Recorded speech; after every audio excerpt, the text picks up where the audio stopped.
তো আসসালামু আলাইকুম এভরিওয়ান। তো আশা করি সবাই ভালো আছেন। সো গাইস আলহামদুলিল্লাহ আমি অনেক ভালো আছি।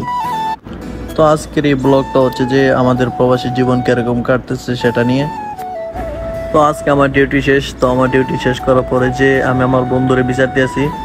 তো তারপরে যে হেতের বিচারতে তারপরে হেতের তো কই যা পাইলাম না। তো তারপরে যে আজকে আমি ডিউটি করলাম 10 ঘন্টা, তার জন্য আমার হাতে একটু সময় আছে, তার জন্য আমি হালকা একটু ভিডিও করলাম। তো জানাই তো প্রবাসী জীবন কিরকম, 12 ঘন্টা 13 ঘন্টা ডিউটি করার পরে যে পাক করা ছেলেটাই জানে যে প্রবাসী জীবন কিরকম। তো তারপরে অনেক দূর হাঁটা হইলো। তো হাঁটার পরে যে তারপরে যে আমি আমার বন্ধুরে পাইতেছি না।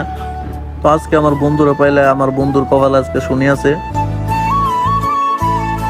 তো তারপরে যে অবশ্যই যে আমার বন্ধুরে পাইলে এলাম, পাওয়ার পরে যে দেখতেছি এতে এতে গার্লফ্রেন্ডের কথা বলতেছে নাকি কার লয় কথা বলতেছে সঠিক আমি বলতে পারি না। তো এটা তো আমি 100% শিওর। তো হেতে হেতের গার্লফ্রেন্ডের লগে মেসেজ করতেছে। আমি আর পরে যে ফোনটা কাইটে দিল।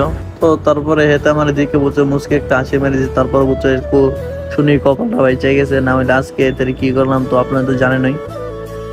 তো অবশেষে আমি আমার বন্ধুরে নিয়ে চলে এসেছি আমার রুমে। তো রাস্তার পথে যে অনেকগুলো গাড়ি ঘোড়া, তো অনেকগুলো গাড়ি, অনেক সুন্দর সুন্দর গাড়ি।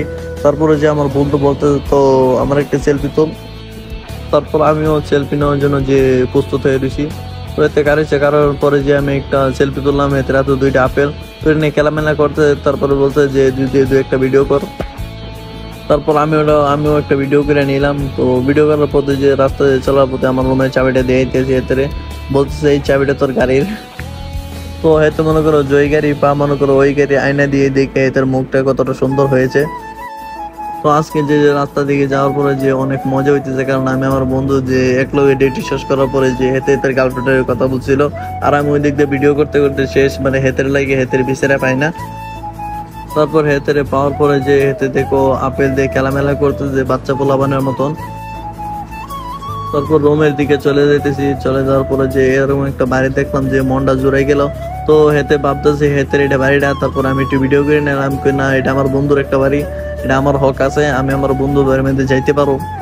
তো হেতে অবশ্যই খেলামেলা করতে করতে রুম কোন দিকে হেতে এটাই চিনে না। তো তারপর যে রুমের বাইরে চলে যাইতেছে। তারপরে যে আমাদের এই দিকটা একটা গেট আছে, তো এই গেটের দিকে ঢোকার পরে যে আমাদের রুম আরো সামনে অনেক। তো সত্যি কথা বলতে কি, তো আজকের দিনগুলো আমার অনেক ভালো করতেছে। তোমার বন্ধুর লয়ে আমি যাইতেছি আমার রুমের মধ্যে। তো আমরা প্রতিদিনই যে আমরা দুই বন্ধু মিলে পাকশাক করে খাই, তো অনেক সুন্দরভাবে। তো আমাদের জীবনটা ভাই কি বলবো ভাই, তো আলহামদুলিল্লাহ ভালো কাটতেছে অনেক মানুষের থেকে। তো আসলে প্রবাস মানে এটা অনেক কঠিন। তো যে প্রবাসে আসবেন সেই বুঝবেন যে প্রবাস মানে কি, না হলে বুঝবেন না।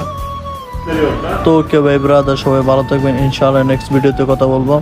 তো ওকে, আল্লাহ হাফেজ।